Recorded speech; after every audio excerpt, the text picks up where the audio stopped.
The night I turned 42, I stopped being able to see my own reflection. That's not the kind of thing you notice right away. You don't wake up at midnight and run to the bathroom mirror. At least, I didn't. I noticed it 3 days later, when I was brushing my teeth and realized the person staring back at me wasn't me. It was someone else, same face, same hair, same scar above my left eyebrow from a bike accident when I was 12. But the eyes were wrong. They were my eyes. But they weren't looking at me. They were looking past me. At something behind my shoulder, I turned around. Nothing there. When I looked back at the mirror, my reflection smiled. I was not smiling. That was the beginning. I should have known it would be the number 42, the answer to everything, according to that old science fiction book. The meaning of life, the universe, and everything. Except the meaning of my life turned out to be a door in the basement of a library I'd never been to. And the universe turned out to be a lot smaller than I thought. And everything? Well, everything came down to a child's handprint on a window pane. Let me start from the top. My name is June. I'm a librarian. Not the kind who shushes people. I work in the archivos of a university, cataloging old manuscripts and rare books. It's quiet work, solitary. I spend most of my days in a climate-controlled room surrounded by boxes of letters and diaries and ledgers. I like it that way. I like the smell of old paper. I like the way a 100-year-old signature looks, the pressure of a dead person's hand still visible in the ink. A month before my 42nd birthday, I was processing a new acquisition, a collection of personal papers from a family that had lived in the area since the 1800s. Mostly mundane stuff, land deeds, receipts, a few faded photographs.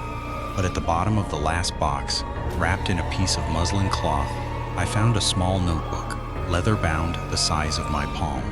The pages were filled with a single handwriting, a woman's, I thought, from the loops of the letters, and every page had the same heading, 42. I read the first entry, July 14, 1887. I am 42 years old today. I saw her in the garden again. The little girl in the white dress. She was counting the roses. There are 42 roses, she knows. She's been waiting for me to turn 42 for 42 years. I read another entry, August 3, 1887. I told my husband about the counting. He thinks I'm unwell. Perhaps I am. But last night she stood at the foot of our bed. She said my name. She said, 42 steps to the cellar door, Martha. Don't be late. The entries went on for months, growing more frantic. The woman, Martha, wrote about hearing footsteps in the walls, about finding drawings tucked into her Bible, about a door in the cellar that she had never noticed before, a door that led to a room that shouldn't have existed. And then on the last page, I'm going to open it tonight. I have to. She says if I don't, she'll start counting my children instead. God forgive me. The notebook ended there. No more entries. I checked the acquisition records. The family had donated the papers after the death of the last descendant. There was no mention of what happened to Martha. I tried to find her in census records, in death certificates. Nothing. It was as if she had vanished on her 42nd birthday. I laughed it off. Old family lore, a woman with a vivid imagination. I put the notebook in a box and went back to my work, but I couldn't stop thinking about it. About the number, about the little girl in the white dress, about the cellar door. And then I started noticing things. A bookmark left on my desk that I hadn't put there. A bookmark with the number 42 embroidered on it in red thread. A book on the shelf that I'd never checked out. A novel about a woman who disappears on her birthday. The page count, 242. I opened it to page 42. The first sentence read, she saw the child every night for 42 nights, and on the 43rd, she stopped seeing anything at all. I told myself it was coincidence. I'm a librarian. I know about coincidence. I know that patterns emerge from randomness if you look hard enough. But then my birthday came. I turned 42, and the woman in the mirror smiled at me when I wasn't smiling. The next week was a blur of small horrors. My reflection started moving independently. I'd be standing still, and the woman in the mirror would tilt her head. I'd be brushing my hair, and she'd shake her head slowly, as if disappointed. I stopped looking in mirrors. I covered all the reflective surfaces in my apartment with towels, but she found other ways. The dark screen of my phone, the window of a passing bus, the surface of my coffee before I drank it. Always there, always smiling. On the third night, I woke up to find a child's handprint on my bedroom window. On the inside, small, pale, fingers slightly splayed. I live on the 5th floor. The window was locked. I pressed my own hand against the print. It was cold, cold like the handle of a freezer. And when I pulled my hand away, the print was gone. But something else was there, written in the condensation, in block letters. 41 days. I didn't know what that meant. 42 days until what? Until she came for me? Until the door opened? I found Martha's notebook again, the one I'd filed away. I read it cover to cover, searching for clues, and then I noticed something I'd missed. On the inside of the back cover, written in pencil so faint I'd needed a magnifying glass, were the words, "The door is in the library, basement level, room 42. I work in the library. I know every room in that building. There is no room P. The basement has rooms B1 through B12 plus storage. No 42. But I went anyway the next night, after the building closed. I told myself I was being foolish. I told myself I'd laugh about this later. I took my key card and a flashlight and I went down to the basement. The hallway was narrow, lined with pipes and electrical panels. I walked past B1, B2, B3. The numbers were painted on the doors in faded black stencil. B4, B5, B6. I kept going. The hallway seemed longer than I remembered. B7, B8, B9. I should have reached the end by now, but the corridor stretched on. B10, B11, B12. And then, where the wall should have been, there was another door. Plain, unpainted wood, no stencil, no label. Just a small brass number plate, tarnished green. 42. I stood in front of that door for a long time. My heart was pounding so hard I could feel it in my temples. I pressed my ear to the wood. At first, nothing. Then, faintly, a sound. Counting. A child's voice, soft and rhythmic. 38, 39, 40, 41. A pause. Then 42. She's here. The door swung open, not because I touched it, because it wanted to. Inside the room was a small library. Shelves on every wall, filled with notebooks. Hundreds of them. Thousands. All the same size as Martha's. All bound in the same dark leather. I walked to the nearest shelf and pulled one down. The cover was blank. I opened it. The handwriting was different from Martha's. This one was a man's, heavy and slanted. The first entry, November 2, 1923. I am 42 years old. She came to me last night. She said I have 42 days to find the door. I didn't believe her. I pulled down another notebook. Another name, another date, another 42nd birthday, another countdown. The shelves went on and on, row after row, each notebook a record of someone who had been visited by the child, someone who had heard the counting, someone who had found this door. And at the back of the room, on a small table, was a photograph. A girl in a white dress, maybe 6 years old, standing in a field of flowers. She was smiling, but her eyes were the same as my reflection's eyes, looking past the camera, looking at something behind the viewer. I heard the door close, behind me. I spun around. The plain wooden door was still there, but the handle was gone. Smooth wood, seamless. I was trapped. The child's voice came from everywhere at once. 42 notebooks, 42 years, 42 steps. You're the 42nd person to find this room. That means you're the last one. The last one for what? My voice echoed off the shelves. The last one I need. The others helped me write. They wrote down their stories, their fears, their counting. But you're different. You're a librarian.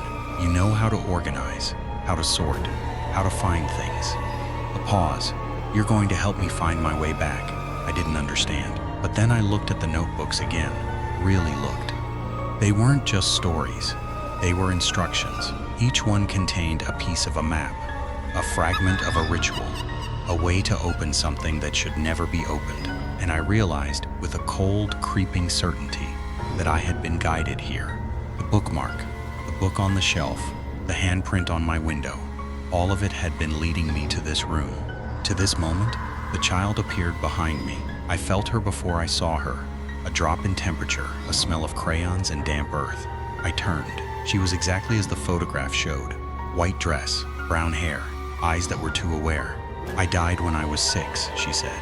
I was counting the steps to my grandmother's house, 42 steps from the gate to the front door. I only made it to 41. I tripped. I fell. I never said the last number. So I'm stuck between the steps, counting forever, unless someone finishes the count for me. How? My voice was barely a whisper. You have to say the 42nd number. Not here, there, where I fell. I'll show you. But you have to take one of the notebooks. You have to follow the map. And you have to do it before your 42 days are up. She pointed to the wall. A new door had appeared. This one was made of glass, frosted and cracked. Through it, I could see a field, a gate, a path, the same field from the photograph. I only have 42 days, I asked. She nodded. You've already used 39 left, 39 steps to the gate, 3 steps to the door, and then one word, 42. Say it where I fell, and I can leave. Don't say it, and you'll stay here, in the room, with the notebooks, forever. I took a notebook, I don't know why. Maybe because I wanted to leave. Maybe because I was afraid of what would happen if I didn't. Maybe because the child's eyes reminded me of my own reflection, and I wanted to stop seeing her in every dark surface. I walked through the glass door. The field was real. I could feel grass under my shoes. I could smell flowers. The sky was overcast, the light dim and even. The gate was old iron, rusted, creaking in a wind I couldn't feel. Beyond the gate, a path led to a small house. A farmhouse, the kind you see in old photographs. The front door was open, and between the gate and the door I knew were 42 steps. I started walking. 1, 2, 3. The grass was wet. 4, 5, 6. The air grew colder with each step. 7, 8, 9. I could hear the child behind me, her bare feet making no sound. 10, 11, 12. The notebook in my hand was warm, almost hot. 13, 14, 15. The house grew larger as I approached, but it also grew older. Paint peeling, windows dark. 16, 17, 18. I could see the front door now. It was painted white like the child's dress. 19, 20, 21. At the 30th step, I stopped. Something was wrong. The house wasn't getting closer anymore. I looked down. The path beneath my feet had changed. It was no longer grass, it was a staircase. Wooden steps, narrow, descending into darkness. I had been walking down, not forward. The child laughed. It was a sweet sound, like wind chimes. You're in the between now. The counting is the only way out. Keep going. I took another step. 31. The darkness grew thicker. 32. The air smelled like old books and dust. 33. I could hear whispers, dozens of voices, all counting. 34, 35, 36. The staircase widened. I saw faces in the walls. Not faces, portraits. Notebooks with eyes.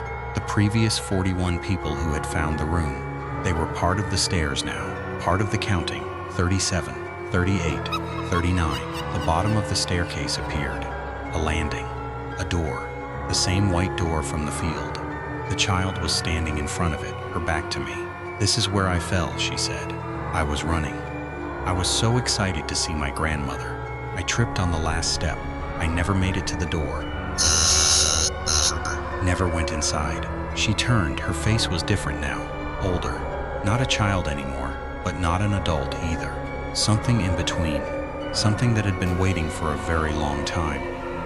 Say it, she whispered. Say 42, and I can open the door, and I can go home. I looked at the door. Behind it, I could hear a woman's voice, an old woman calling out. Ella? Ella, is that you? Did you count all the steps? The child, Ella, started to cry. Silent tears that left streaks on her cheeks. I just want to go home, please. 42. It's just a number. I opened my mouth. The word was there. I could feel it on my tongue the same way I'd felt it in the mirror and the handprint in the notebook. 42. The answer to everything. But as I was about to say it,